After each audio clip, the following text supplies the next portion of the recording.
munsi wa kabiri w'umwaka 2026 twashimye gushikiriza ibiganiro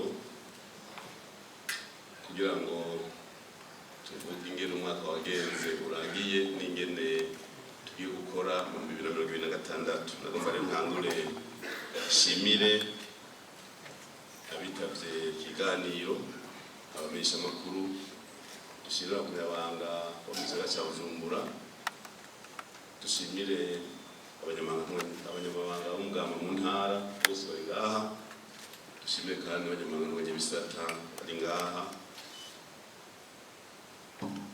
Tubifurize umwaka mushasha 2026 uze mwese babere umwaka w'imigisha n'imihezagiro, muze muronke ivyiza vyose mwasavye Imana. Ikiganiro kije mu ntango z'umwaka, nuko twabigize umwaka weze hariya ku kibuga citiriwe Petero Nkurunziza i Makamba.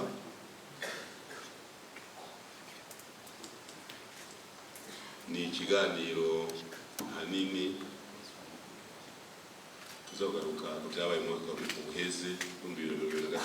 Umwaka rero uheze ni umwaka waranzwe n'ibikorwa vyinshi, na cane cane umwaka w'amatora, aho kuva mu kwezi kwa gatandatu gushika mu kwezi k'umunani twari mu matora, ubwa mbere bashinga amateka n'abaje n'amakomine, hanyuma turaduga mu zindi nzego, abakenguza amateka, mbere haba no ku mitumba. Tugashimira abarundi bose, cyane cyane Abanyamabanga ingene bavyitwayemwo, bagakurikiza impanuro twari twabahaye z'uko twogerageza kugira ngo ayo matora abe akarorero. Tugitangura twari twasavye yuko ayo matora yotsindwa n'umugambi wacu, kandi Imana yabikoze, niwo watsinze ku majwi arenga gato 96%.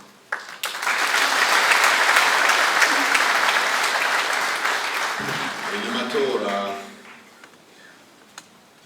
yaduhaye ikindi cigwa, canke yaduhaye ubundi butumwa, aho abarundi bose berekanye ko babaye umwe, ko natwe tuza kwibwiriza nk'indongozi, tukibwiriza igiteza gukora.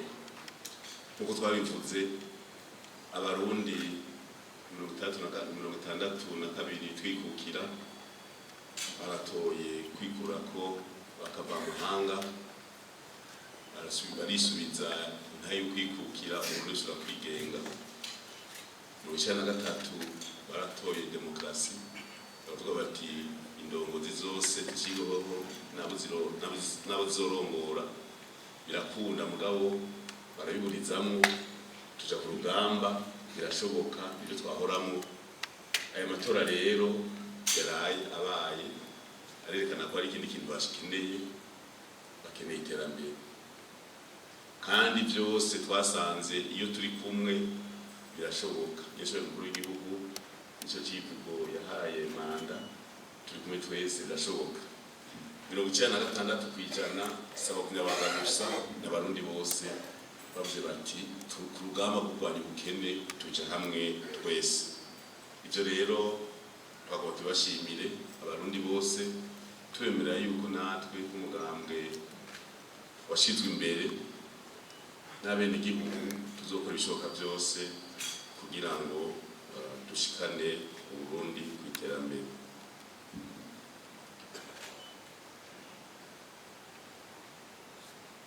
Igihugu kiri mu karere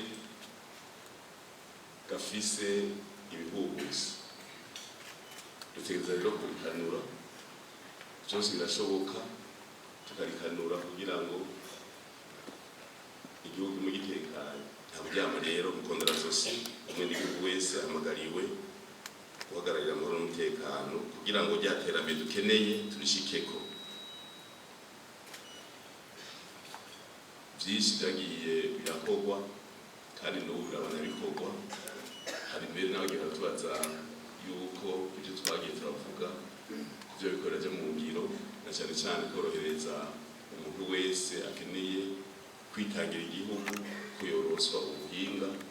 Ibyo nabyo ngira ngo byaratanguye. Hari abakenera gusa gukora amafoto, ukanibaza yuko muri mwene ibyo bintu amafoto adakenerwa.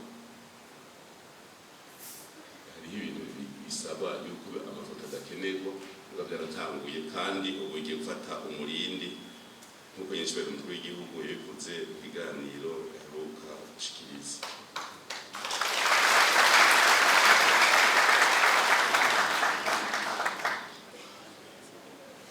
Ndagomba rero ntarandiriye ave mpa akanya abanditsi n'abeshamakuru babaza ibibazo, kuko ibikorwa bizokorwa mu mwaka wa 2026 tuza kubivuga turangije. Nga kandi twamenyesha yuko mu mugambi CNDD-FDD muri uku kwezi kwa mbere dufise ikoraniro kaminuza ry'umugambi ridasanzwe rizoba ryabanjirijwe n'amasengesho y'iminsi 3 tariki 22/23/2024 ku munsi w'Imana tariki 25 hakazoca habaho ikoraniro kaminuza ridasanzwe ry'umugambi CNDD-FDD. Bimwe uzokwigwa hariho ukwemeza ingingo zafunditswe n'inama komite nkuru y'umugambi CNDD-FDD yo kwa 2022/2023 ukwezi kwa ndamukiza mu 2024 yabereye hariya Ibuye Ingozi, hamwe no kunagura inzego. Tuvuze kunagura inzego nuko inzego zihari zimaze imyaka 5 mu 2021 gushika mu 2026. Urumva rero ni igikorwa cy'iteka kugira ngo umugambi wacu tubandanye turi ku kivi. Irebe FM